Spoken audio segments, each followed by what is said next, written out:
appesantir ou trop ci débat au troisième mandat j'ai toujours eu deux positions. bi nga xamante ne ni ça relève du droit. man duma juriste duma constitutionnaliste encore moins. donc li nga xamante ne ñoom ñoo ko moom dama leen koy bàyyee ba ñu wax ci benn ñaareel ba sama position personnelle la par rapport au président te loolu am naa droit taxawee ko te am nit ñi war nañ ma koo nangul en tant que militante mooy man Macky Sall bi ma tànnoon en 2007 en tant qu'étudiante mu dugal ma ci politique ma ànd ak moom ci dekkal ngor porter sa vision di ko défendre ci yoonu yokkute ba fii ñu toll. am naa yaqin ne la ma gisoon ci nit ki ak vision am di ko porter ba tey ci yoon boobu la ñu teg te kanam la jëm kooku am naa droit ne dara mënut a tax ma changer ko bu ne woon ma suba ñu dem élection ma ànd ak moom ñu dem élection. ñu dem troisième mandat ngeen ma ànd ak moom ñu dem troisième mandat je l'assume. déggoo li ma la wax. néew ma nekkuma ci ay débat. c'est-à-dire sa yoon nekkul ci sa yoon nekkul ci wax waxeet sa yoon nekkul ci lii la waxoon sa yoon nekkul ci dara. sa yoon nekkul ci dara quand même. Papa Ngagne may ma wax li nga xam ne sama position personnelle. mais leer na mais aussi il faut que man ma ne. waaw président Macky Sall li ma doon wut ci njiitum réew ba tax ma engagé wu ci politique en tant que jeune à mes risques et périls mooy lu jëmale Sénégal kanam. mooy lu yokk lépp ci fépp te yaa ngi teg sa bët ne mbir mee ngi yokkoo fu ne xëy na nga ñu bëgg mu gën a ñoom moomu loolu ba tey dara teggeeku ci. am naa droit ne mënuma ko changer ak leneen kooku c'est ma position personnelle. am naa droit ne fu mu ma woo ci lu mu ma woo danaa ko ca wuyu ba keroog may gis le contraire bi taxoon ma engagé wu. kon mu ngi woon li tax ma ne woon kat yoonu yokkute ba PSE tey président tegu na ci yoon boobu man am naa droit ne danaa ànd ak moom la ca des nag ñeneen la concerné dama leen koy nangul. quant à mandat quinquennat ak deuxième mandat du ma ci wax ça relève du droit je suis pas assez forte en droit je suis pas constitutionnaliste encore moins. li nga xam ne nag mooy jàngat bi ñu war a jël ci élection locale yi Papa nga gis nga su ma gisee opposition bi di yuuxu ne dañoo am ndam. man Mame Marème damay laaj lan mooy baromètre ci démocratie du élection. élection mooy peser ku nekk xam li nga fi nga toll ni nga toll waa léegi Papa Ngagne dañu dem élection ñu ne lan mooy majorité Benno Bokk Yaakaar moo ko gagné bu dee dañ koo compter ci voix léegi nag le débat peut se poser ci les grandes villes ñu nangu ko en 2014 ak 2000 non may ma 2012 non Marème Papa Ngagne non xaaral rek non xoolal waxuma ci quantité parce que parfois aussi il faut ñu wax ko mu leer. vote yi dafa am qualité quantité gisee ko nu la neex mais dama benn voix nga may wax qualité quantité perte Dakar. on a toujours perdu Dakar. perte Thiès. Papa Ngagne on a perdu Dakar. perte Guédiawaye. Papa Ngagne ma ñëw. Papa Ngagne ma ñëw mais perte Diourbel. perte Ziguinchor. Papa Ngagne perte Kaolack. on ne peut pas se permettre de faire des analyses superflues bëgg a tirer des leçons yoo xam ne dañ koy généraliser. Papa Ngagne man nangu ma sax ne dañoo perte man xam nga lan laa nangu. c'est vrai que coaching bi côté jeunesse dama ciy rejoindre Yaya tey jeunes yu bëri dem def liste parallèle xaw a affaiblir suñu doole ci commune yi su nekkoon ne dañu waxtaan ak ñun ñëpp ñun président du ñu sant lu ñuy bañ mais nag daf ñu jàngal ça ne veut pas dire qu'on est faible là où on a perdu Papa Ngagne suñu calculer cumul des voix amul fenn fu ñu perte boo xam ne suñuy liste parallèle mayuñu ñu gagné woon kon loolu nga foog duñ ci jàngat Macky Sall fin politique ànd ak ay nit nga foog ne loolu du ci tirer ay conséquences je vous donne rendez-vous aux élections législatives prochaines daañu xam ndax ñett demoon tasaaroo daañu àndaat nekk njabootu président jox ko li mu soxla jox ko une majorité confortable à l'Assemblée man gëwuma ko mën naa nekk man gëm naa ni li ma gëm mooy indiscipline bi ma gis. nga baal ma par exemple non mais mooy dëgg je te l'accorde Papa Ngagne li ma gis. Yaya def ko Tivaouane yow nga def ko Fimela. loolu bu ñu ko defee ci législative yi ni ngeen perte ngeen di perte waat. waaw léegi ma ñëw. waaw non ni ngeen perte ngeen. non xam nga nag mais Yaya une seule liste. mais buñ la investir. Papa Ngagne ci liste bi. man mënuma def liste mënul dem liste parallèle parce que département la wala national. mais nga dem ci beneen liste nga dem ci keneen ku la investir. te du benn ko yaakaar mënul demee noonu lu ko gën fii ci ubbi li ma gis ci seen. dafa am lu ko Papa Ngagne. c'est la Papa Ngagne nag duma nangu je vais décrire ampleur bi mu am amu ko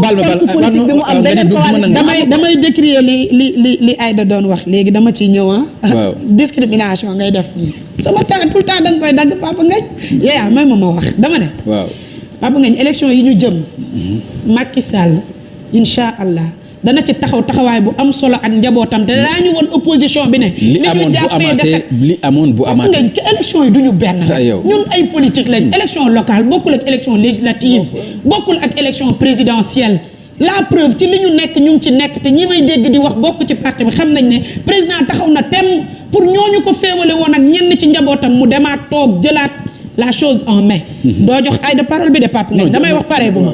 beneen bi kon mu ngi bëgg a métti non mais Pape Ngagne da ngeen jël sama temps nag. lu bari mu ngi bëgg a métti de léegi moom. non désolé. alors dama doon taquiner rek Pape Ngagne bu ñu ñëwee ci local yi ba tey.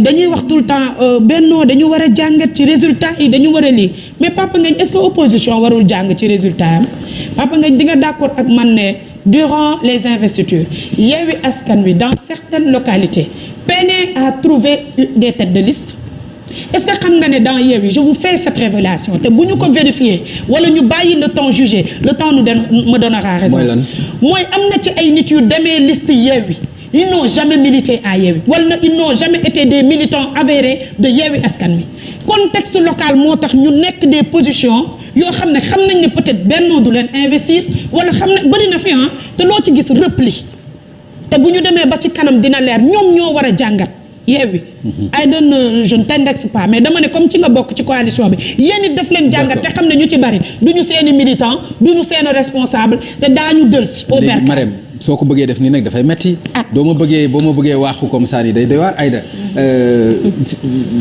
bu ñu sukkandikoo ci baromètre bi mu wax bu ñu ci sukkandikoo voix contre voix ndax mën ngeen jàpp ni da ngeen gagné élection yi ak fan ngeen ko teg bu fekkente ni mën nga ma ko leeralal li mu wax tam daanaka xaw na nuru ay genre accusation ndax nee na am na ñoo xam ni Yewwi ci tur la rek waaye ci APR lañ gën a jege lan nga mën a wax loolu.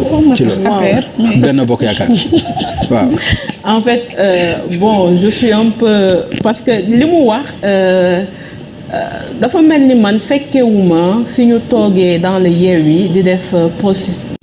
moo bi moo may reer investiture yi bi ñu leen di investiture nga xam dafa amoon une commission boo xam ni maa ngi ciy profito parce que comme on parle des droits de la femme pour magnifier rôle bi fa sama tata Aïda Mbodj joué nga xam ni dañu ñëwoon nit ñi toog c'est-à-dire dans les localités Mame Marème Babou pour t'informer vous m'informez je t'informe du processus je t'informe d'investiture je t'informe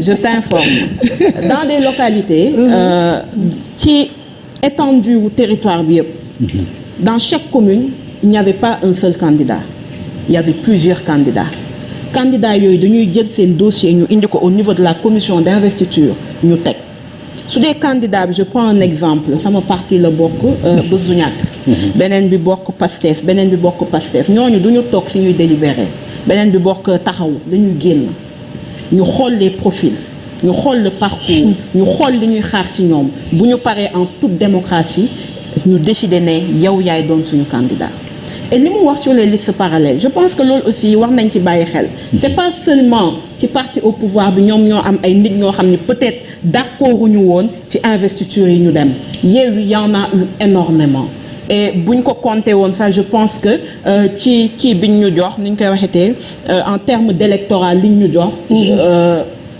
dina ko ëpp bu ñu ñëwee ci baromètre yi dama ne les Sénégalais dañu lancé signal je rappelle que en 2011 bi le président Wade di def deuxième mandat amul woon 50% et pourtant il avait un résultat il amoon na électorat